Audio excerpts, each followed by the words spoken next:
오늘 우리에게 주시는 하나님의 말씀 이사야 11장 제1절에서 10절까지의 말씀입니다. 이새의 줄기에서 한 싹이 나며 그 뿌리에서 한 가지가 나서 결실하실 것이요 여호와의 신 곧 지혜와 총명의 신이요 모략과 재능의 신이요 지식과 여호와를 경외하는 신이 그 위에 강림하시리니 그가 여호와를 경외함으로 즐거움을 삼을 것이며 그 눈에 보이는 대로 심판치 아니하며 귀에 들리는 대로 판단치 아니하며 공의로 빈핍한 자를 심판하며 정직으로 세상의 겸손한 자를 판단할 것이며 그 입의 막대기로 세상을 치며 입술의 기운으로 악인을 죽일 것이며 공의로 그 허리띠를 삼으며 성실로 몸의 띠를 삼으리라.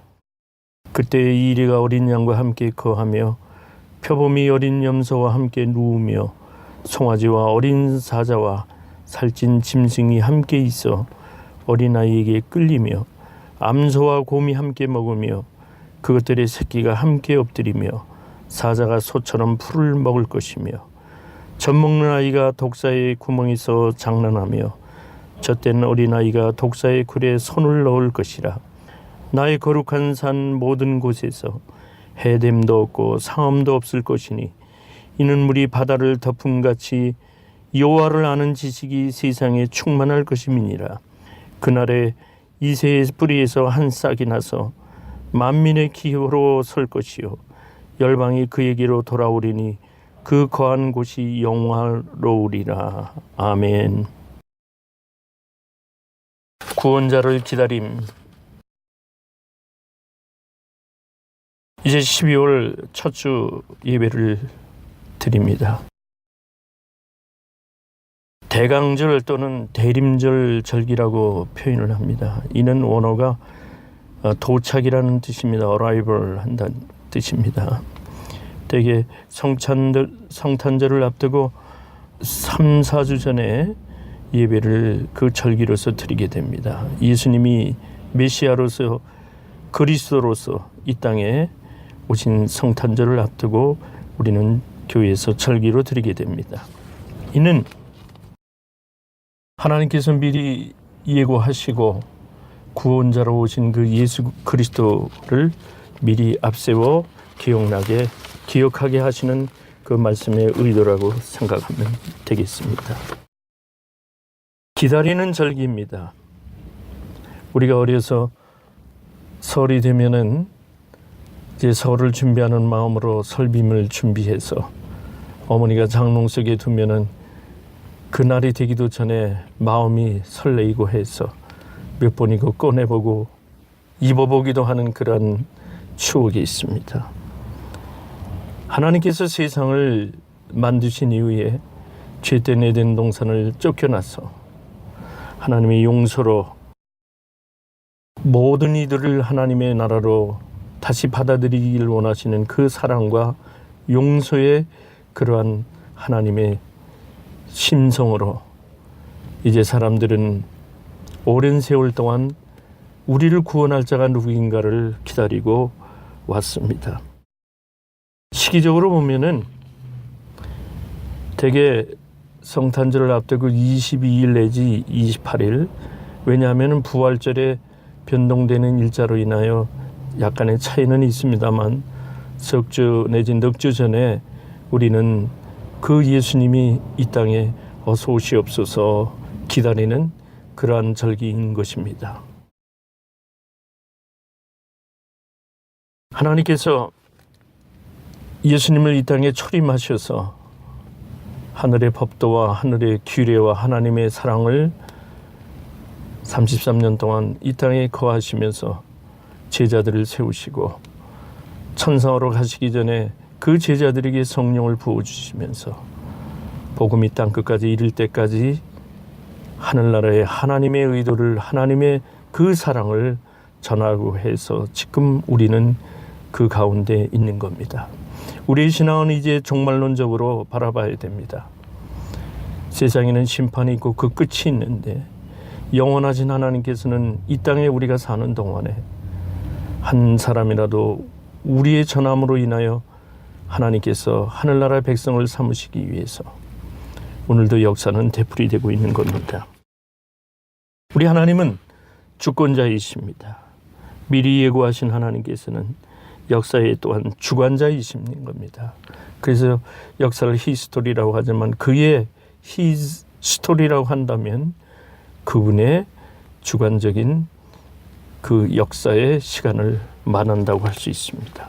한 구원자 예수 그리스도를 이 땅에 보내셔서 과거와 현재 미래까지 영원히 하늘나라의 하나님의 백성 되게 하시는 일에 하나님은 그 주인이 되시고 하나님의 주권자로서 역할을 하시는 겁니다.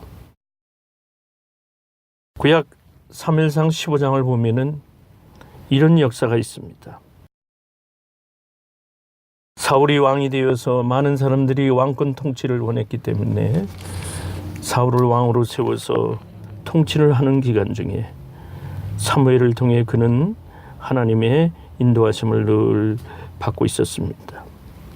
아멜렉과의 전투에서 하나님은 그 아멜렉 땅을 정복하거든 어린아이와 노인의 또는 젊은이 이르기까지 그 백성을 하나도 남기지 말고 다 멸절하라고 지시하셨습니다. 그러나 사울은 전쟁을 끝나고 성공으로 정복을 한 이후에 사울은 그 하나님의 말씀을 제대로 지키지를 않았습니다. 여호와의 목소리를 청정하기보다는 탈취하기에만 급하다고 그렇게 성경은 표현되어 있습니다. 그래서 하나님이 여호와를 왕으로 세우신 것을 후회하셨습니다. 그 이유는 좋은 것만 남기고 가치 없는 것은 멸절했습니다. 아니지요. 하나님께서는 하나에서부터 10까지 다 아멜렉에 있는 모든 문화를 말살시키기 위한 그 의도로 다 없애버리라고 명령을 하셨습니다.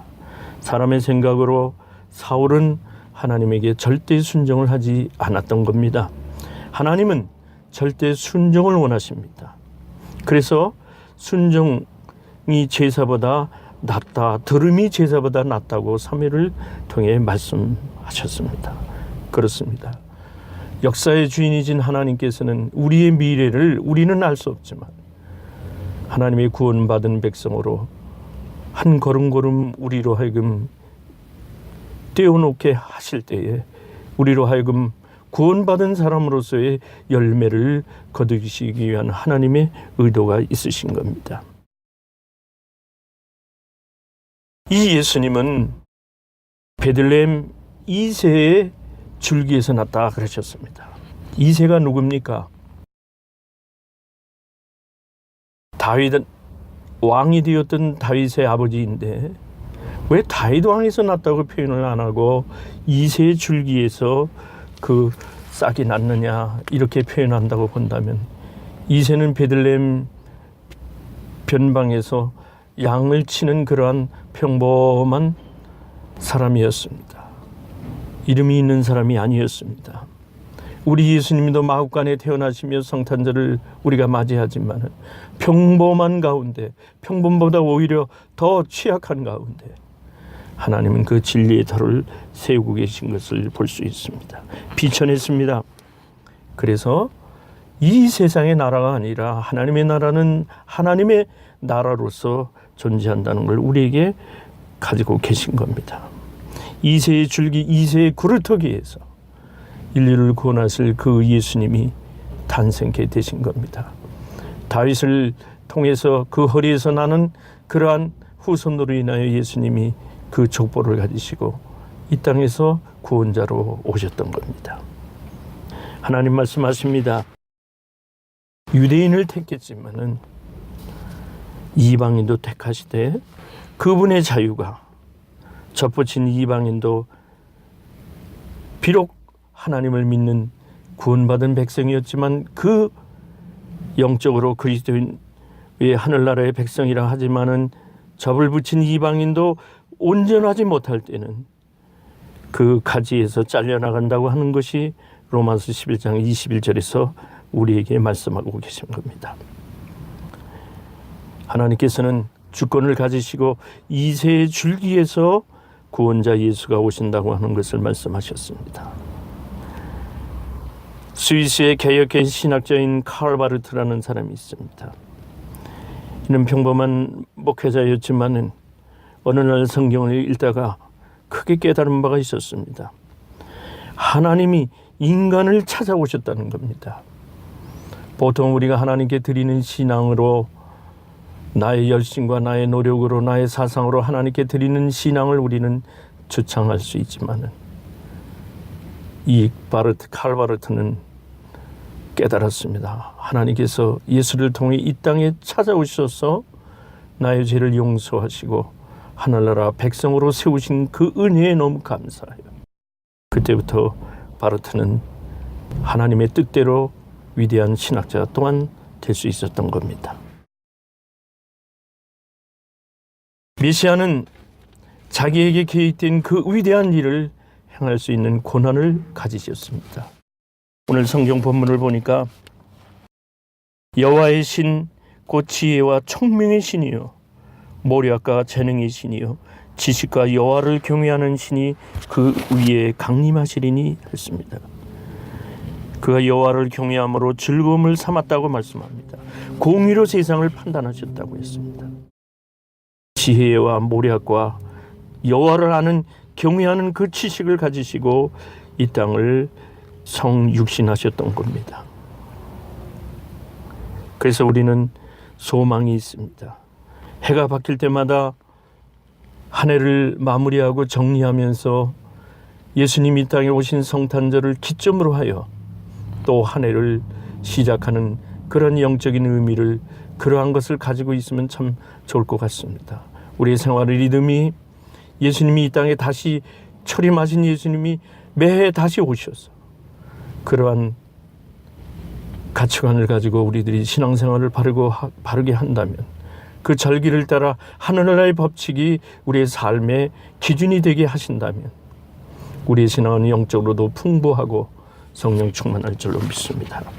대강절을 지내는 우리에게는 이제 2017년 한 해를 다 정리하면서 다시 오시는 하늘의 평화를 가지고 오시는 그 예수님을 다시 맞이하십시다. 소망, 의인은 믿음으로 말미암아 살리라고 하는 로마서 1장 17절 말씀대로 우리는 그를 믿음으로 구원을 받았고 순종함으로 구원을 확정하고 있습니다. 이제 다음에 이새의 뿌리에서 남은 자를 돌아본다고 했습니다. 인도하는 깃발이 되신다, 기호가 되신다 하셨습니다. 오늘날 성령님을 통해서 같은 하나님께서 오늘 열방을 영화롭게 평화롭게 하실 수 있다 했습니다. 세계는 지금으로 끝나는 것이 아닙니다. 다가올 예수님이 재림하신 이후에 이 세계는 또 다른 하나님의 나라의 주권의 세계로서 우리는 그를 기다리면서 구원받은 백성으로서 미래를 내다볼 수 있습니다. 6절 이하 표현을 보면 그때 이 이리가 어린 양과 함께 거한다. 그것이 낙원이라 평화라 그렇게 말할 수 있습니다. 어린아이가 독사의 구멍에서 장난할 수 있다고 한다면 세상에는 이제는 악은 없어지고 하나님의 평화가 깃든다고 볼 수 있습니다. 지금도 그러했지만 앞으로도 세계는 물이 바다를 덮은 같이 여호와를 아는 지식이 세상에 충만할 것이라 했습니다. 신명기 28장 9절에서 10절을 보니까 여러분이 하나님의 명령을 순종하고 지키면 거룩한 백성이 되어 세상 모든 민족이 우리가 하나님 편에 있다고 하는 것을 알고 세상 모든 민족이 우리를 두려워할 것이라 악에서 우리를 보호하시는 하나님의 사랑을 그들이 바라볼 것이다. 우리가 하나님께 지킴을 받는 하나님의 사람이라 하는 것을 알게 하신다고 이 말씀은 우리에게 가르쳐주고 계십니다. 평화를 구합니다.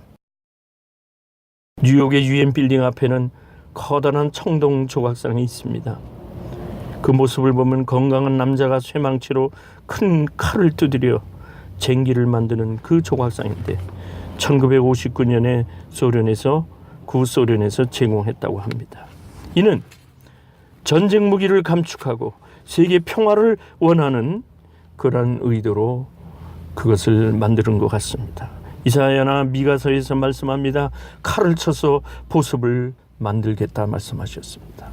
장래에 이제 우리 하나님께서는 세계 평화를 주시면서 또 우리의 평화를 주시면서 구원을 받은 백성으로서 우리는 낙원을 잃어버린 사람이 아니라 복낙원으로 가는 즉 하나님 나라로 되돌아가는 우리의 하나님 안에서의 기쁨이 있는 것입니다.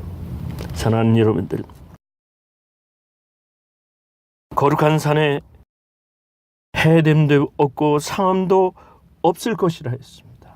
그를 소망하면서 우리 예수님이 이 땅에 오신 것을 다시 한번 기다리면서 이 대강절 절기를 주의 은혜 가운데서 풍성하게 신앙을 감당하시를 주의 이름으로 축원합니다. 아멘.